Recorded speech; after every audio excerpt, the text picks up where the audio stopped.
Om Namo Bhagavate Vasudevaya. Om Namo Bhagavate Vasudevaya. Om Namo Bhagavate Vasudevaya.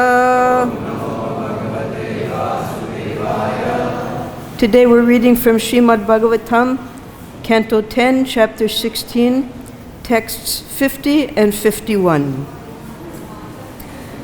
Tasyaiva te mūstanavastrilokyam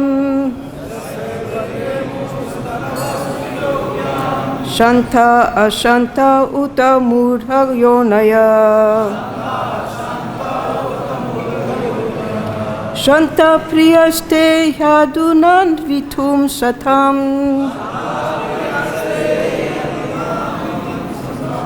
satuscha te dharma paricaya atha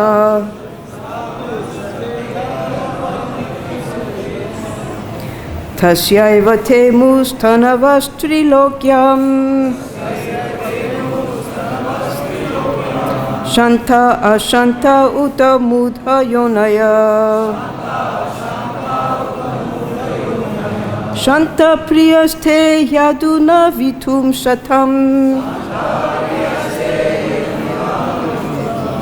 satuscha te dharma paripsaye hatha tasyaiva te mūstanavastrilokyam śānta-āshanta uta mūḍhayonaya śānta-priyaste yaduna vitum satam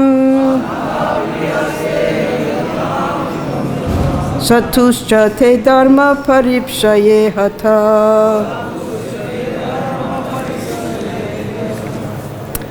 Word for word, tasya, of him, eva, indeed, te, of you, amhu, these, tanava, material bodies, trilokyam, throughout the three worlds, śānta, peaceful in the mode of goodness, ashanta, not peaceful in the mode of passion,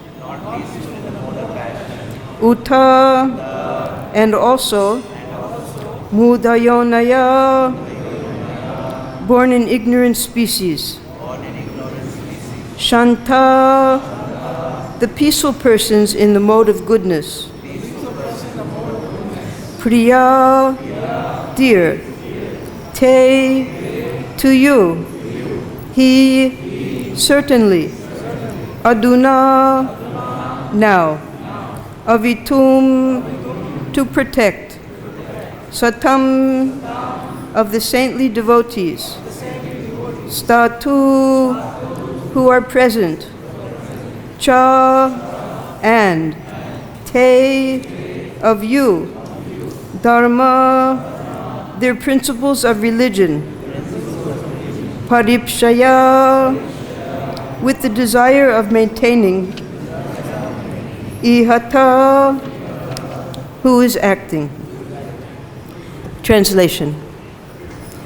Therefore, all material bodies throughout the three worlds, those that are peaceful in the mode of goodness, those that are agitated in the mode of passion, and those that are foolish in the mode of ignorance, all are your creations.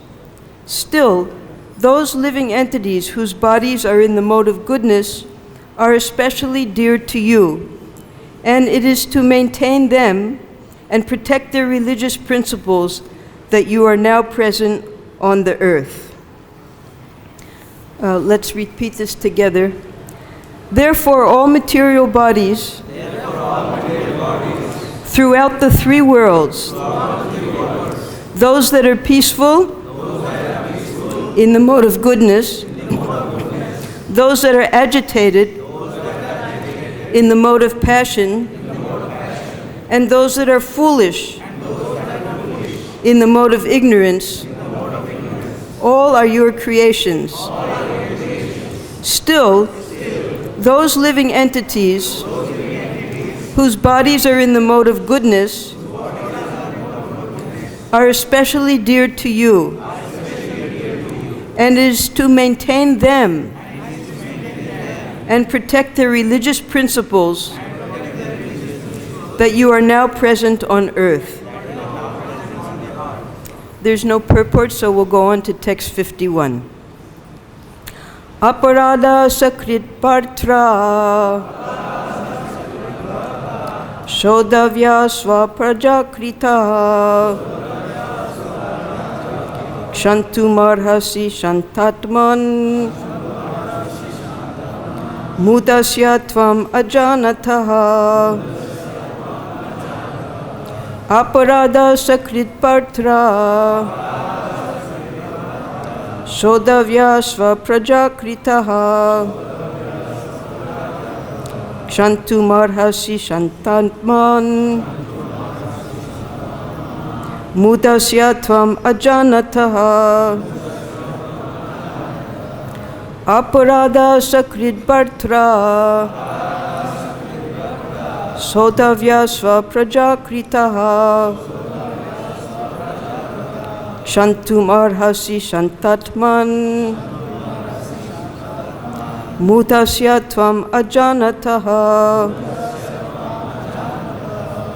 For word, aparādhaḥ, the offense.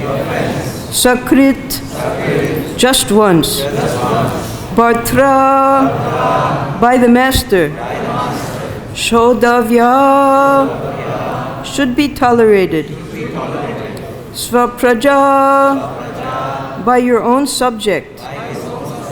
Kṛtaḥ, committed. Kṣantum, to tolerate.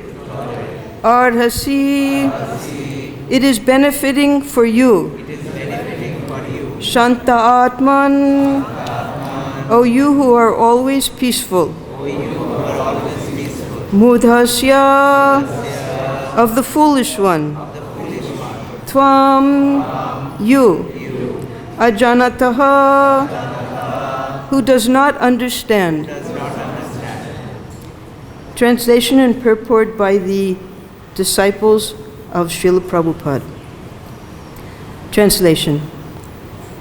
At least once, a master should tolerate an offense committed by his child or subject. O supreme peaceful soul, you should therefore forgive our foolish husband, who did not understand who you are. We can repeat together. At least once, a master should tolerate an offense committed by his child or subject.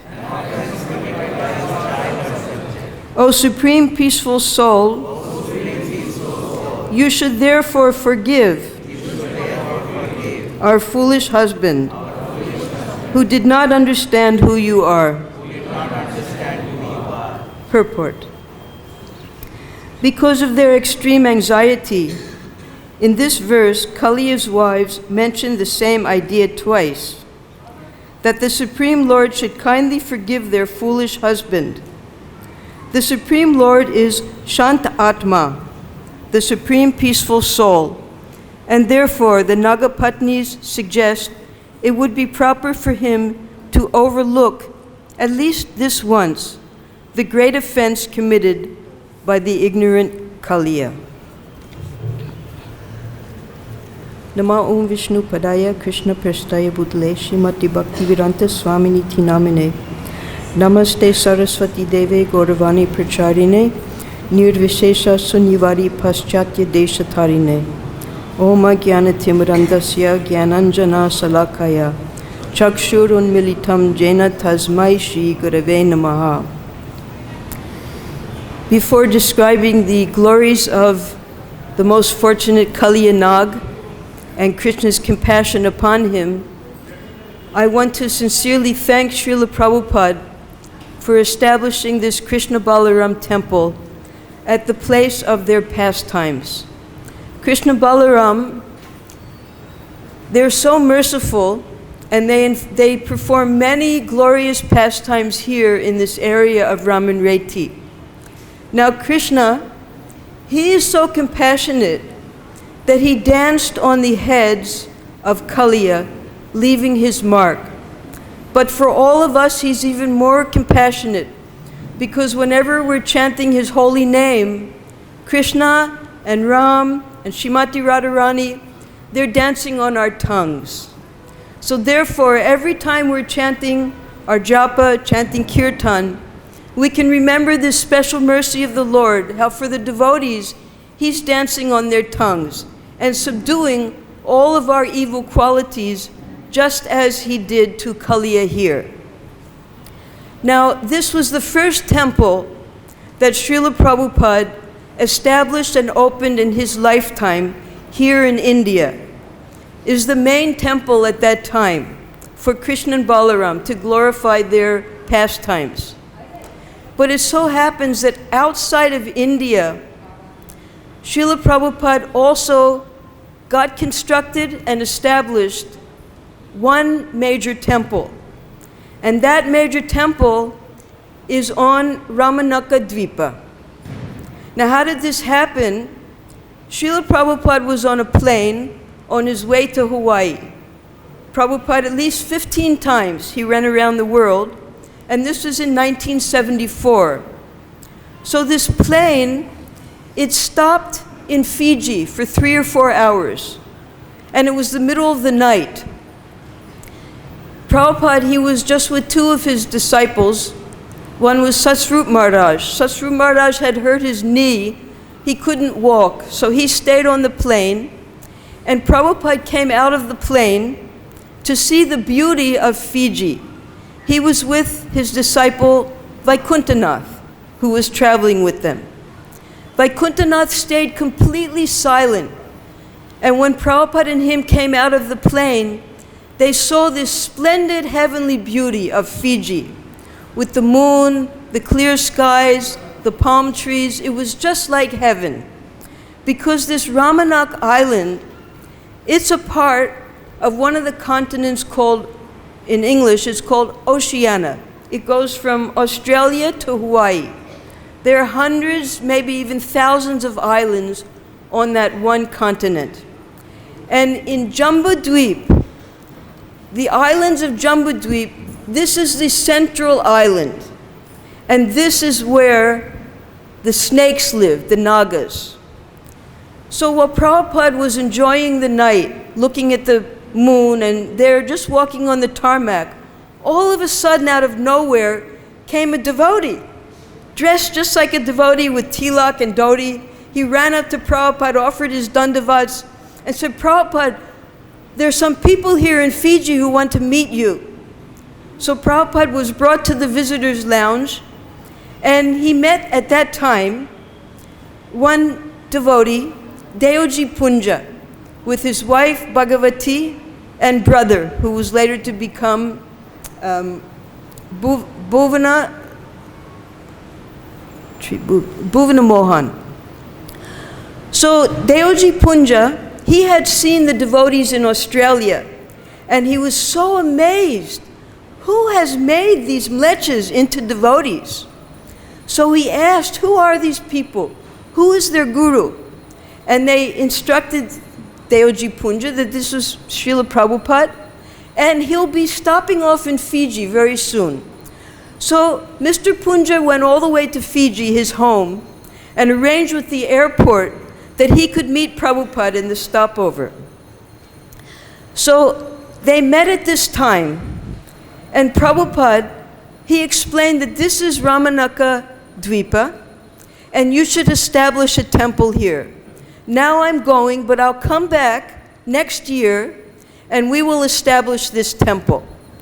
So 1975 came. Within that time, Mr. Punja made a whole house for Prabhupada, Prabhupada Nivas. He collected all of the people of Fiji, more than 50% are Indians, and they had huge festivals for Srila Prabhupada. They gave land, they got the money to establish a temple, and Prabhupada announced at that time that the temple should be Kāliya Raman Krishna, a Kāliya Krishna temple. And there should be the Nāgapatnīs offering prayers to Krishna. So this temple, on one side would be Gaurnitai, on the other side would be Radha Krishna. This temple was the first temple outside of India that Srila Prabhupada established to glorify this Leela. Prabhupada, it took till 1976, and 1977 they were ready to open the temple, but Prabhupada was here in Vrindavan. He wasn't well enough to go. He sent other devotees, Yashodanandan Swami and Nrsinga Kavacha, to do all of the ceremonies, and they established the deities. These deities were made by Bhartrā and his crew of artists at the FATE, first artistic theistic exhibition in Los Angeles, right? So they made them and sent them to Fiji. And these deities are just beautiful. It's Krishna dancing on the hoods of Kāliya, and the Nāgapatnīs offering prayers. The Nāgapatnīs are in the form of half human and half reptile, like mermaids.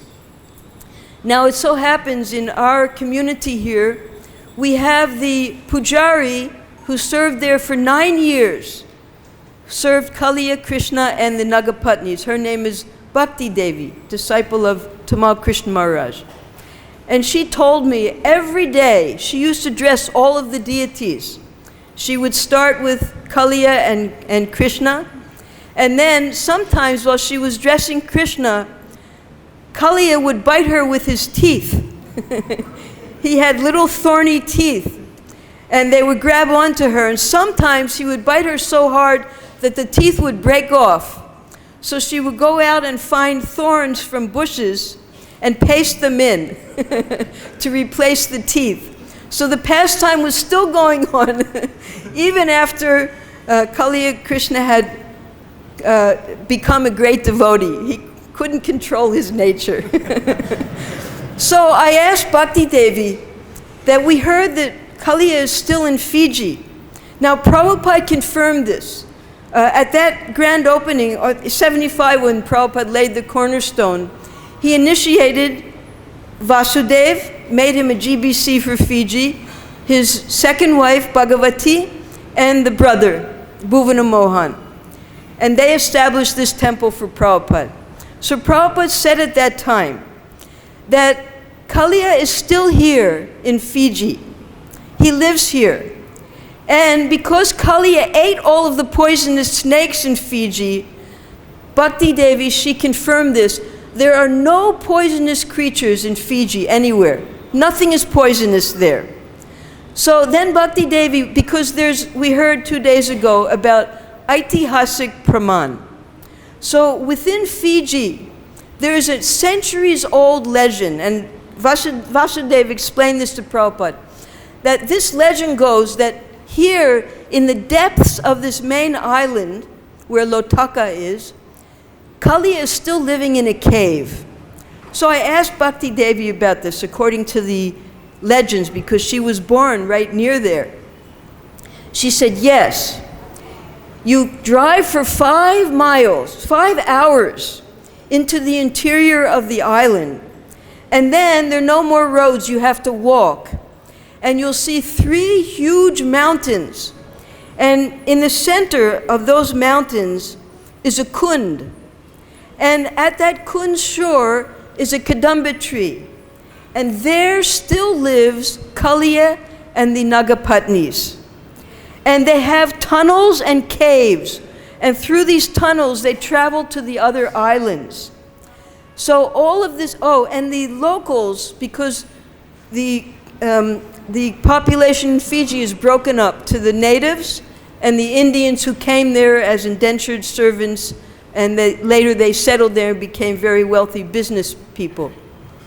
So the locals, just as is explained in the Srimad Bhagavatam, the people, to avoid the snakes biting them and poisoning them, they would make very tidy offerings to Kāliya Nag, putting them at the roots of the trees for him to eat. So these offerings are still going on by the native Fijians. And to this day, they are huge snakes, but they live in the water. But they don't bite anyone, and they don't have any poison. So this is present-day Fiji.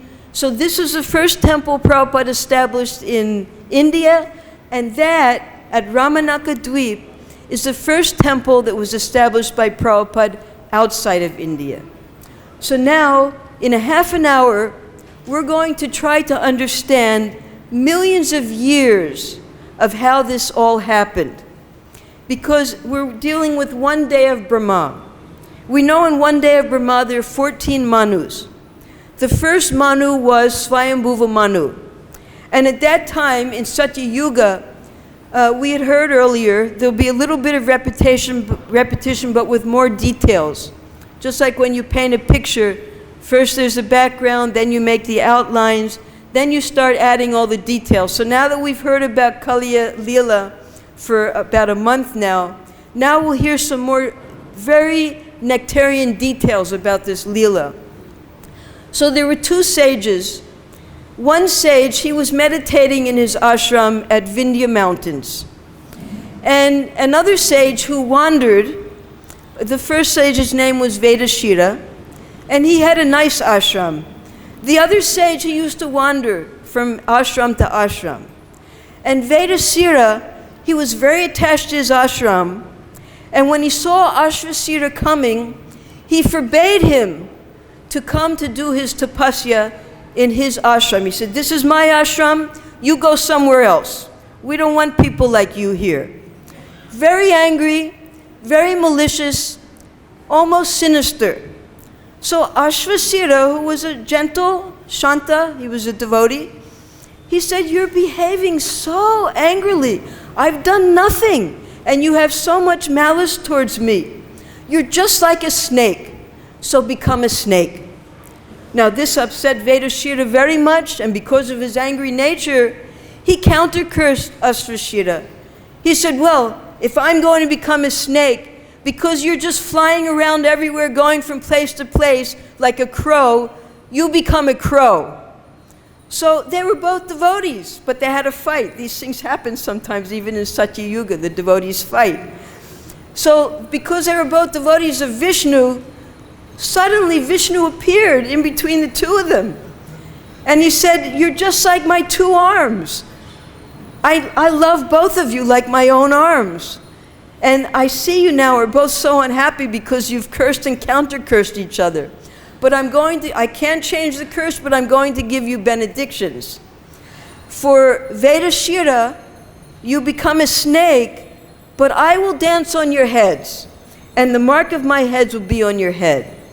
And for Ashvasira, you'll become a crow, but you'll have complete knowledge of all Ram Katha, and you will preach Ram Katha as a crow." So this was the benediction. Still, the curses were there. So just like we heard about Varahadev, two Varahadev incarnations. One was in Satya Yuga, and then the sixth Manu, that's Chakshusha Manu. Now we're in the seventh Manu. Chakshusha Manu, Daksha, when he had offended Lord Shiva, he took birth again in this Chakshusha Manu. He had many daughters, and Kashyapa Muni also took birth at that time. He married his daughters to Kashyapa Muni.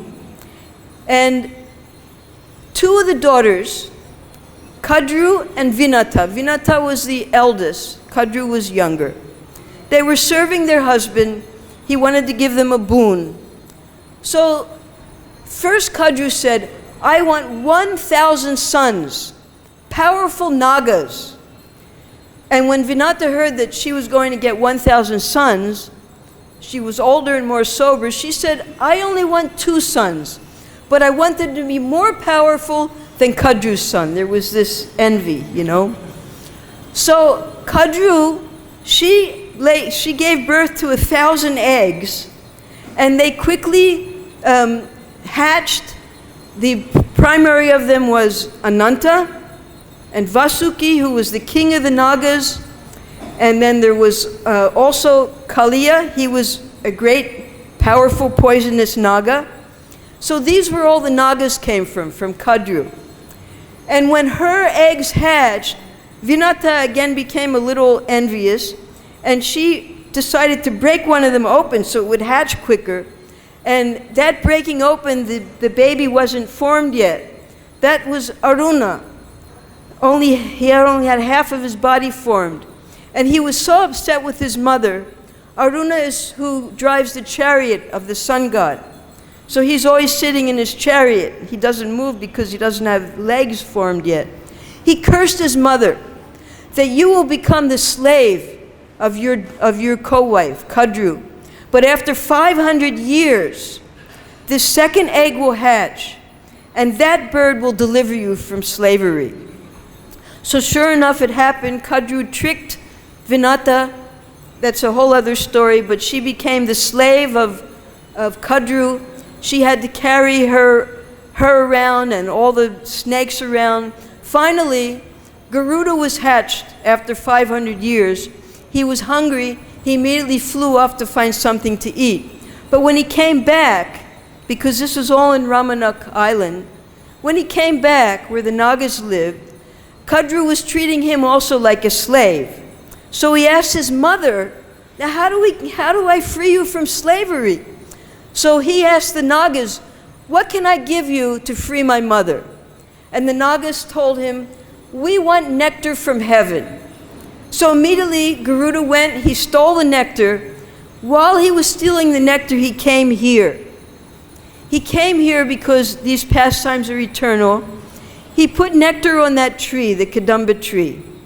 And he stored some nectar at the top of the tree. Then he gave the nectar, he freed his mother. Now, he was so angry with the Nagas, and because birds eat, just like birds here eat worms, big birds eat big worms, which means snakes. So he, as he liked, he ate the snakes. He was eating the snakes, and the snakes realized he's so much more powerful than us, so they began to give him regulated offerings. But Kāliya, being especially poisonous and envious, he started to eat those offerings. Garuda came after him. Kāliya tried to bite him. Garuda was able to overpower him with his talons and his wings. And Kāliya started being chased by Garuda all over the universe. He went down way below Patala Loka is his big brother Anantashesha. He said to Anantashesha, where can I go in the universe to get away from Garuda? Now Anantashesha, he knew about this pastime because they're eternal. He said there's only one place where Garuda can't go in the universe, and that's this lake in Vrindavan. Now we begin the real crux of this chapter, and that is understanding the nature of aparādhas. Because at that early time, Sobari Muni, he was meditating here in this very lake, Kāliya Radha. Sometimes he would levitate, sometimes he would be submerged in water, and he was meditating on Brahman. He hadn't attained the stage of bhakti. And sometimes when he was under the water, he would open his eyes and he would see the little fish, and they pleased him. He had some compassion for the fish, some affection for them. Now one day Garuda came, and the king of the fish, Garuda caught and ate. Now Sobari Muni, he forbade him. He said, no, don't touch these fish. But Garuda, being a bird and he was hungry, he ate the fish anyway. So Sobari Muni, in order to save the fish, he cursed Garuda that if you ever come to this place again, you will die. So Garuda couldn't come to that place anymore. But Sobari Muni didn't. He had committed 3 major offenses by cursing Garuda. First, we'll give a little Sanskrit, Agya Pradhan. Now we've all heard of Pradhan Mantri, is the chief minister. So if you give an order to your superior, that's an offense. So he was ordering Garuda, who's a parishad of the Supreme Lord, he had no right. He's an eternal associate who travels with the Lord. He had no right to curse Garuda. And the second is tat ishta pratikulya. We know what pratikul means. That's which against devotional service. So due to his anger and his misplaced compassion for the fish, he committed this offense of cursing Garuda. Now he didn't realize, there's a saying in English, that the road to hell is paved with good intentions. He didn't realize that because he cursed Garuda, and therefore Kāliya was able to come there, not only would the fish die, but every single living entity, the kagas, that's those that move in the sky, the tirgas, that means those who move on the shore, even the cows and the cowherd boys, it was mass extinction that Subari Muni created in Vrindavan. So he then offended all the inhabitants of Vrindavan, especially the cows, all the Brijbasis, just by his misplaced compassion for the fish. And all the fish died in the meantime as well. So this misplaced compassion we have to be very careful of.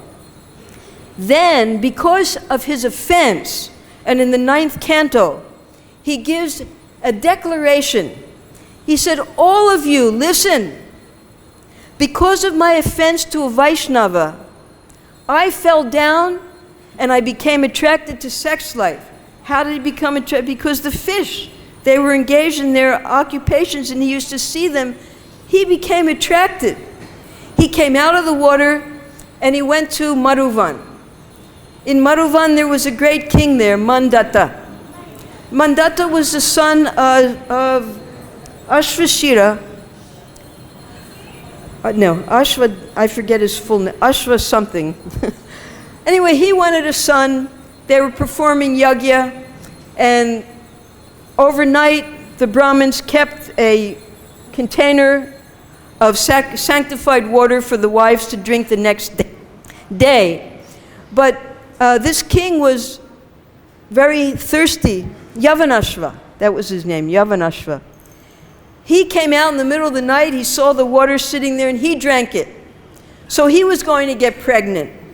So, and the Brahmins couldn't do anything about it. So sure enough, from the right side of his abdomen came a little baby boy. And he was crying, and he didn't have any, the father didn't have any milk for the baby.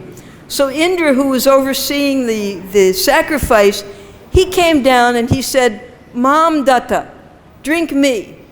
You know, he gave him nectar to drink. So this king's name, who was over there, his name was Mandatta. Mandatta had 50 daughters, and Subari Muni wanted one of the daughters to marry. He had been living in the water for hundreds of years. He was terrible looking. So Mandatta said, well, if my daughters want to marry you, it's up to them. But he wouldn't give any of his daughters to them. So Subari Muni realized, well, why is anyone going to want to marry me? So because of his yogic powers, he turned himself into a beautiful, handsome young man. All 50 daughters wanted to marry him. He married all of them. He had 100 sons with each wife.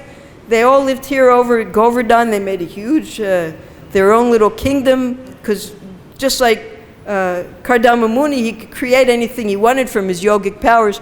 And after hundreds of years, he realized, what have I done? I've lost all of my yogic powers, all of my tapasya, everything is ruined just because of attachment to a fish. So this was his announcement to the world. See my offenses. Look at the mistakes I made, and you be careful in your devotional service. So then he left his home. The wives are so attached to him, they left the home with him. He went into meditation, but because of his offense, and he never begged forgiveness for that offense, he couldn't attain bhakti. Now we have Kāliya. He got word from his older brother, you come here. Kāliya came here, he set up house. he had special yogic powers because the Nagas, we know, like in the case of Nakshak, he was another great son of Kadru. They can change their form. So Kāliya, he was able to make solid things out of water. He made palaces in the water, and he stagnated the water. He cut it off from the Jamuna. Now, when we first came here, because we know when we go on Jamuna Parikrama, all of the ghats are there one after another. The ghats are there because the Jamuna used to flow there. But then when they made the dam in Jamuna Nagar up in Haryana, the Jamuna was taken over to where it is now. But when we first came here, there was a bridge where you could cross over the Jamuna where it was and get to Kāliya. You understand? That bridge has now been destroyed, but the bridge was there because it was stagnated water, the Kāliya. And that's how the poison didn't enter into the Jamuna River. So not only did Kāliya live there, he had all of his friends, his wives, his children, sons and daughters, his relatives. They all made a huge, wonderful place there, and they poisoned the whole place. It's said that in the Harivansh is like the Srimad Bhagavatam. It describes the pastimes of Krishna after the Kurukshetra war. It's described there that for 8-mile radius, everything was dead due to the poison of all of these Nagas. 8 miles, that means even up to our temple. So great destruction was caused. Now, Kāliya living there, when Krishna, on this particular day, now here, our previous chapter, we read about Dhenukasura. But Jiva Goswami, he puts things in proper order because sometimes Sukadeva Goswami, in his ecstasies, it's explained that, let's say if you know all these coconuts that we can buy out front here, the drinking coconuts. So the coconut people who go to cut down these coconuts, they climb up one tree and they cut down all the coconuts in that one tree. They don't come back down again and go to the other tree. No, they swing over to the other tree and then start cutting the coconuts. So Krishna Leela is sometimes like that. So Sukadeva Goswami, he was talking about wandering with the cows because Krishna had just gotten his, it was Gopastami, he was just allowed to wander with the cows. And by the way, he started talking about Dhenukasura because that's about wandering with the cows. That's why that pastime was described first. But this Dhenukasura Leela actually took place in the Kaishura Leela. Krishna, when he did this Kāliya Leela, he's still in Poganda Leela. And Jiva Goswami explains that he was 4 years and 10 months old. Now that would make sense because Krishna's birth we know is in Bhadra.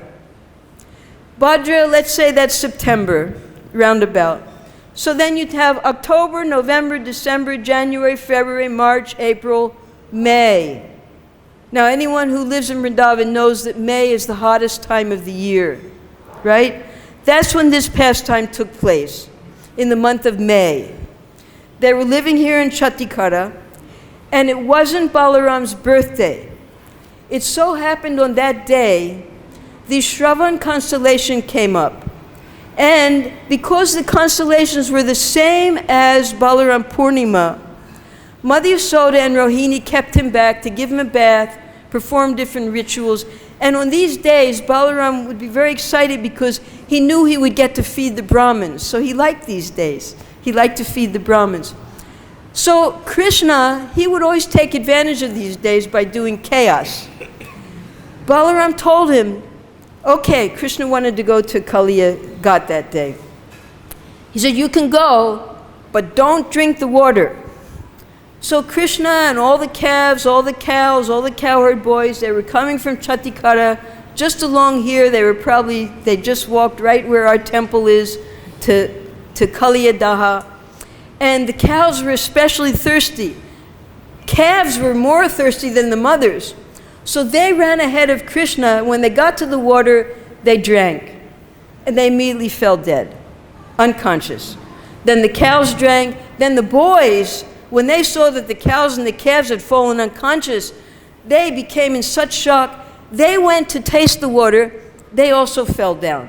So Krishna, when he saw that everyone was unconscious, out of his compassion, tears flowed from his eyes, and Amrita Varshini Drishti, from the nectarian flood of his glance, he was able to bring them all back to life. Now the Supreme Lord is able to do that, and also all of these inhabitants of Vrindavan are Nityasiddhas. They're all eternal associates of the Lord. They don't die. They just go from place to place. So they were unconscious. So then Krishna, he told them all when they came back to consciousness that you see this tree here, the tree was the only living entity that wasn't dead. That's because Garuda had put the nectar there. Krishna said, I want to climb up to that top of the tree and get the nectar that Garuda kept there. He tricked them. He climbed up, and instead of getting the nectar, he jumped into the kund, and they were just completely paralyzed with fear what he had done. He jumped in, he started to play and frolic and make music, and this attracted the attention of Kāliya. Kāliya came out fierce, angry, malicious, ready to kill Krishna. And Yogamaya put a shield over Krishna because Kāliya, the first thing he did was, with his poisonous fangs, he wanted to sink his fangs into Krishna's body. But Yogamaya protected Krishna's body. So then they started to fight, and the demigods who were watching, they decided to send all of these omens so that the Brijbasis would come. Now the Brijbasis, in the meantime, at Chatikara, they were just about to start the big feast from Balaram's birth ceremony. They were all sitting down. The prasadam had already been prepared, and they see all these omens in the sky, on the land, in their bodies. All three types of omens were so inauspicious. They just got up, they didn't eat, they didn't drink, nothing. They ran. They finally came to Krishna at this place. And Balaram, now here we have, because some people think that there's rasabas here, because the Brijbasis were full of karuna ras. Now, karuna ras is in relationship to Krishna. That's the vatsalya ras. When they're just so worried about Krishna, and they're mercifully, they want to protect him, this is karuna ras. Balaram, he was full of hasya ras. These are all temporary rasas that are manifest in the sthayi bhavas of their ras. So Balaram was laughing, and the Brijbasis, they were beyond themselves with fear and worries and fainting and crying. Now, this hasya ras that Balaram exhibited, that was to cool them down, to convince them, you have nothing to worry about. You know Krishna, he killed Putana, he killed Baka, he killed Asura. Don't worry about this little snake, this worm in the water. We'll go there, you'll see.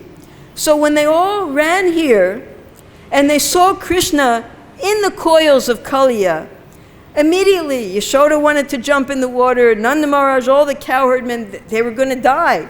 So Balaram put up his arms, smiling, he said, you just wait, watch the fun. But then when Krishna saw that they were in so much anxiety, when he saw the love of the Brijbasis, he decided, okay, I've played enough. Then he decided, Kāliya, it's time for his demise. It's over now. We've played enough.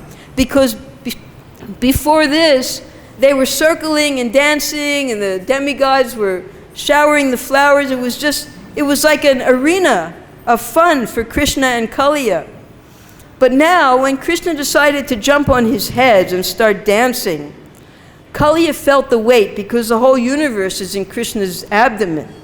He felt the weight, and he became completely disarrayed. His jewels were falling over. All of the poison, it was coming out of his eyes, his nostrils, his mouth.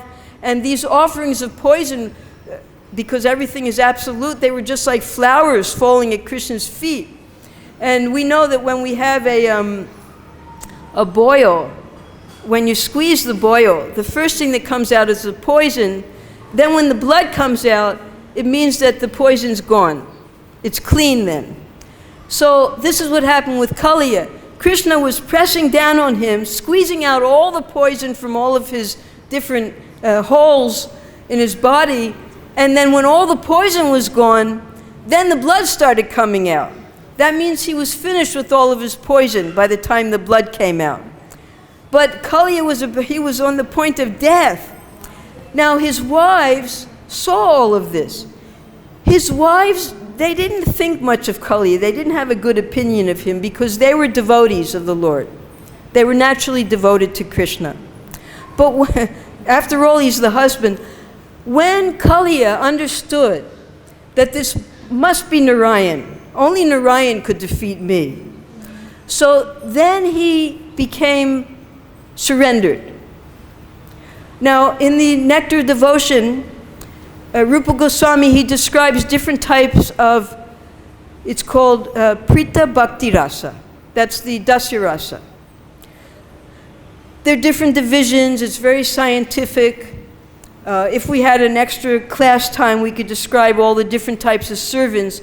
But Kāliya, he falls, we know the Vishaya is Krishna, and the Ashraya are the devotees. Within the Ashrayas, there's the Adikritas, that's the demigods, and the next is the Ashritas, and that's those who take shelter of Krishna after much suffering. So two examples are given, and one is Kāliya, and the other is the kings who had been stolen by Jarasandha. Their prayers are very similar because they were enjoying thinking that they were the lords of the universe, and then when they were devastated, they took shelter of the Lord.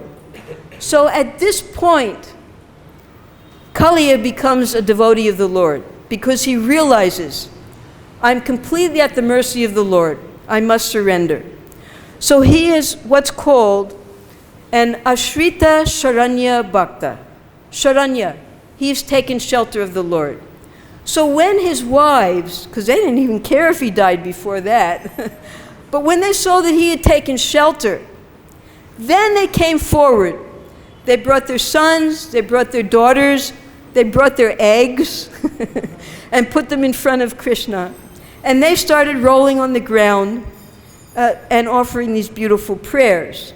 So in these prayers, because the Nāgapatnīs being devotees, they knew that according to your previous activities, you get a body in this lifetime.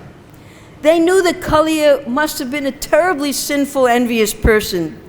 But the fact that Krishna danced on his head meant he also must have performed a lot of great austerities.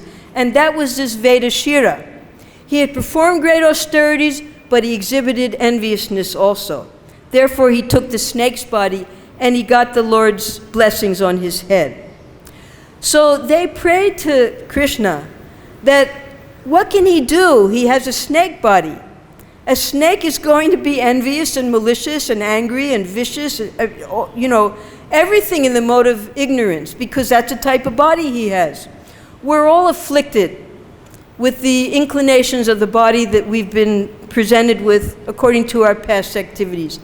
But we can overcome all of those afflictions by this Sharanya, by taking shelter of the Lord. So the Nāgapatnīs in these two slokas, they said that there's the Ashanta, there's the Shanta, that's in the mode of goodness, there's the Ashanta in the mode of passion, and then there's the mūḍhasya, that's our husband, in the mode of ignorance. Mūḍhasya means he's foolish, he's a fool, trying to bite you, trying to kill you, causing so much affliction to the Brijbasis. But he was not held accountable for these aparādhs as Subhadhi Muni was, because he surrendered to the Lord. That's the difference. If you surrender, and later we'll read his prayers, At that point, when he later surrenders and offers prayers after Krishna was satisfied with the Nāgapatnīs, because of the Nāgapatnīs' prayers, Krishna released Kāliya. Otherwise, he would have killed him. But they said to him, we'll be without a husband, then we'll have to take shelter of another snake. You please be merciful on our account. Please don't kill our husbands. So, to save them, his devotees, he didn't kill Kāliya. And then when Kāliya regained his consciousness and started to offer prayers, he said, now I'm the servant of my older brother Garuda. He said, just like Garuda is your carrier, I also want to be your carrier.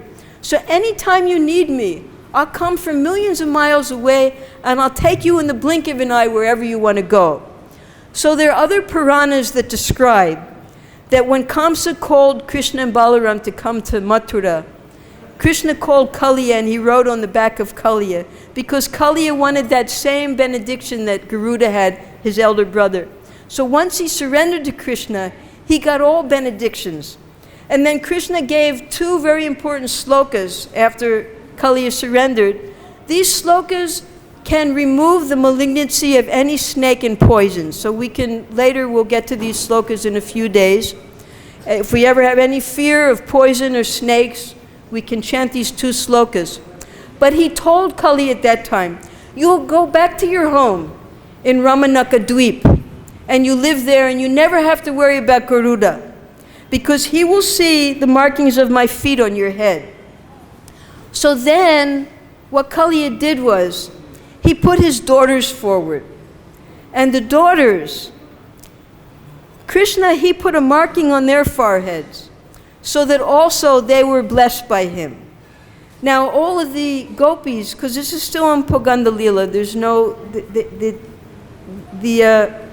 Kaishurya Ras had not started yet. But when the young gopis saw that these daughters of Kāliya had gotten special mercy from Krishna, they became envious. So later, when the Kaishurya Lila begins, and as we sing in Kartik, the Gopi Gita, the gopis, they mention this sloka. They said, you saved us from the Vishajal, you saved us from the poisonous water.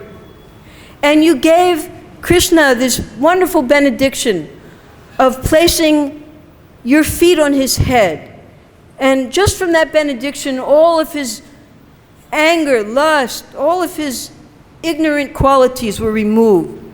So now you place those lotus feet on our breasts, because they wanted to be removed of all the lust that they were experiencing from Krishna. They knew that by Krishna's lotus feet, all of these desires would be removed if he would just benedict them with his feet, lotus feet. So this pastime is brought up again and again. Now this pastime, just as we have always, we worship Gaur Nitai with Krishna Balaram, Prabhupada also put Gaur Nitai at the Kāliya Krishna temple in Fiji, because this pastime also takes place in Gaura Lila. There's a kund, it's called Gauradaha. And Chaitanya Mahaprabhu, he would come there, he came and sang there, and the cowherd men there, they told him that the cows refuse to drink water from this kund. Can you please purify it, find out what it is? So Chaitanya Mahaprabhu had a beautiful kirtan there, and out of that kund came a crocodile. That crocodile immediately took the form of a beautiful young boy. And he said, in my previous life, that kund is Kamyavan in Gaura Lila.